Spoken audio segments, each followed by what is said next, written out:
Have you ever felt like you're just swimming in information? That feeling of being overloaded, Oh, definitely. but you still want to kind of cut through it all and figure out what's actually important, get those aha moments without digging through tons of stuff. Yeah, it's a real challenge today, isn't it? So much stuff out there. But finding the actual knowledge, those connections that make sense of it all, that's harder. Exactly. And, well, that's what we try to do here on the Deep Dive. So today, we're jumping into a really interesting mix of sources. Mm. They seem pretty different at first glance. Mm. We've got transcripts, talks about everyday phrases, covering things like yearly habits, routines, even getting your nails done, and some surprising travel stuff. Right. And our mission really is to pull out the useful bits, the practical things that help you maybe see the world a little differently. Trying to connect those dots, basically. See the bigger picture from all these little pieces. Yeah, exactly. So let's get into it. We're going to start with something most of us know well, especially around, the end of the year holidays. New Year's resolutions. Ah, yes. The annual ritual. It's pretty universal, that moment where everyone thinks about making a change.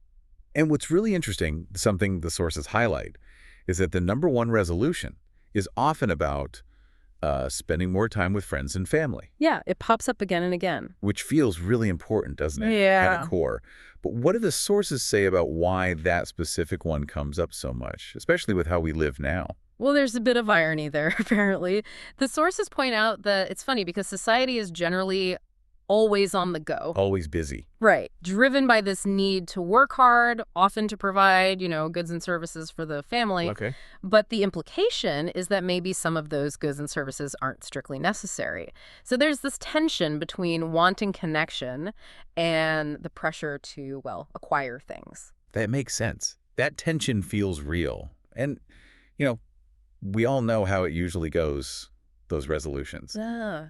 Often, by February, they're kind of forgotten. Yeah. It makes the whole thing feel a bit, well, one source just called it pointless. It's unfortunately common.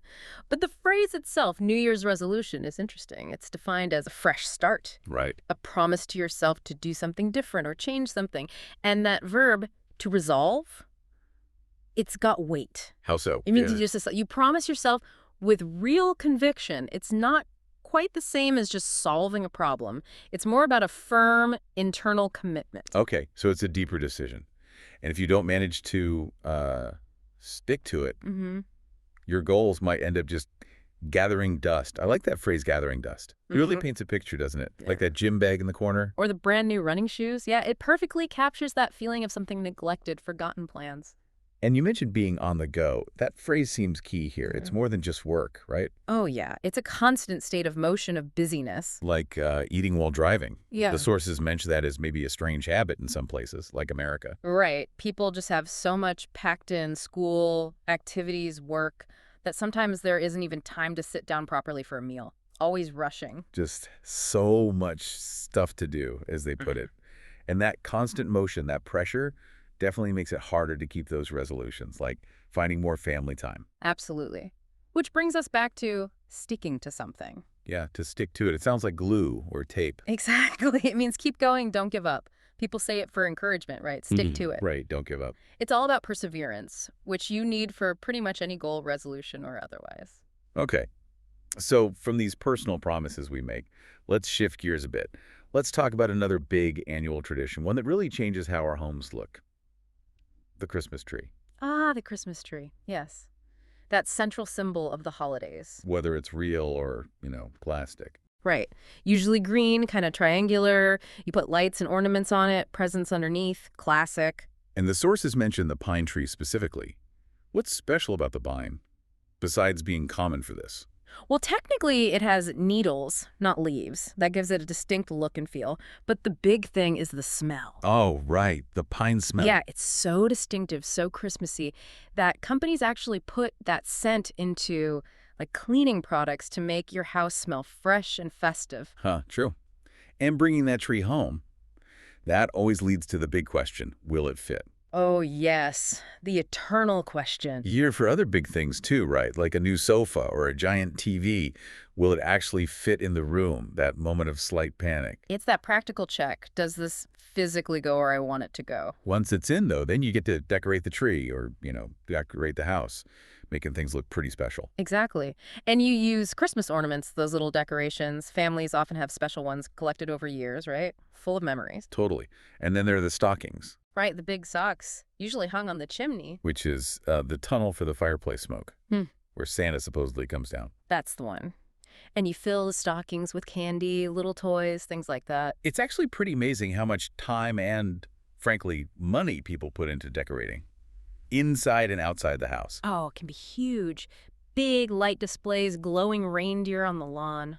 The sources even mention things like National Lampoon's Christmas Vacation. That kind of captures the whole, sometimes over-the-top spirit of it. It definitely does. It's about that festive spirit, showing it off, maybe a little friendly neighborhood competition too, turning your home into a holiday spectacle. Okay, so we've gone from resolutions to big festive displays. Let's pivot now to something more personal, a smaller ritual, maybe, like going to a nail salon. Right. A nail salon, that specific shop just for doing nails, different from a hair salon. And you go there for a manicure. That's for your fingernails. They cut, shape, paint them, dry them, the works, Or a pedicure. which is the same idea, but for your toenails and feet. And the person doing this is the manicurist. Hmm. What exactly do they do? It's more than just painting, right? Oh, yeah. They handle your cuticles, that little bit of skin around the nail. They might remove them or push them back, Okay. and they file your nails. That's a careful process with the nail file Mhm. to get the shape right, make them smooth. It's delicate work. Right, requires a bit of skill. And then comes the nail polish. That's the special paint. Yes, and they usually apply it in coats. Coats, like layers. Exactly. You put on one coat, let it dry, maybe put on another. More coats mean a darker, thicker color. Same idea as painting a wall, really. Makes sense. Yeah. And this whole thing, getting your nails done, maybe going to a spa, getting a massage, and it falls under the idea of pampering oneself, right? Precisely. To pamper oneself just means to treat yourself really well, indulge a bit, give yourself some special attention or luxury. It's about self-care, really. A nice little treat. Although the sources also mention something very relatable about nail salons. Uh-oh. What's that? The smell. That really strong smell of nail polish remover. Ugh. Acetone. Yes. It can make you feel a bit dizzy, can't it? It's very potent. It certainly is. You definitely know where you are when you smell that. Okay, so from pampering ourselves, let's make one more shift. Let's talk about travel. Specifically, those moments when things don't go quite as planned, but maybe in a good way. Ah, the unexpected perks of travel. Always welcome. So imagine you're checking into a hotel. The standard phrase, super useful, is, I have a reservation under the name. You know, Anthony Roberts or whatever your name is. Right, just lets them know you're expected, pull up your booking. Simple. But sometimes things get complicated. The sources mention two key terms here, mix-up and overbooked. Yeah, a mix-up is just confusion, a mistake.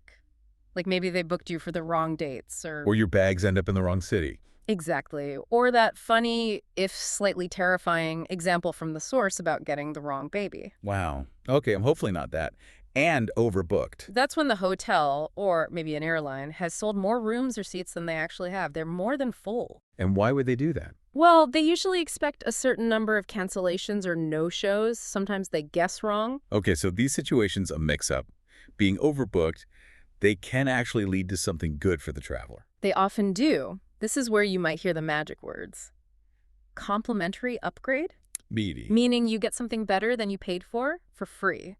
A nicer room, a bigger seat on the plane, maybe first class instead of economy. Oh, nice. And this happens because they need to sort out the overbooking or fix the mix-up. Usually, yes. They need to move people around, and giving someone an upgrade is a good way to make them happy about the inconvenience. And the sources had some cool real-life examples, right? Yeah, someone mentioned getting upgraded to first class on a train in India. Another talked about an international flight upgrade. What kind of perks did they get? Oh, things like a full 5-course meal on the plane, all the drinks you can get. Yeah. Basically, a much more luxurious experience than they were expecting. Wow. That really turns a regular trip into something special. Absolutely. It's that element of surprise, that unexpected bonus that makes it so memorable and exciting. You go in expecting one thing and get something much better. It really is a fantastic feeling, isn't it, when that happens? Just makes your day or your whole trip sometimes. Definitely feels like you won a little lottery. So thinking back, we've covered a lot of ground today, from, making resolutions at the start of the year to decking the halls for Christmas, getting a manicure, and then these surprise travel upgrades. Quite a mix. It really is. But these different things, they aren't totally separate, are they? They're all part of the fabric of everyday life in a way. Yeah. And understanding the little details, the words people use, the reasons behind these habits or situations, it does enrich your understanding, doesn't it? Makes you notice more. It really does. It makes you think about how much of life is guided by these sort of unspoken rules or practical needs, things we just do. Hmm. So, maybe a final thought for you listening. What other parts of your daily routine, things that seem totally normal or mundane, might actually hold some surprising insights if you look closer? Yeah, or what common phrases do you hear all the time that might reveal something deeper about, cultural values or how society works if you really unpack them? Good questions. Something to keep in mind. Keep that curiosity going, because there's often more going on just beneath the surface than you might think.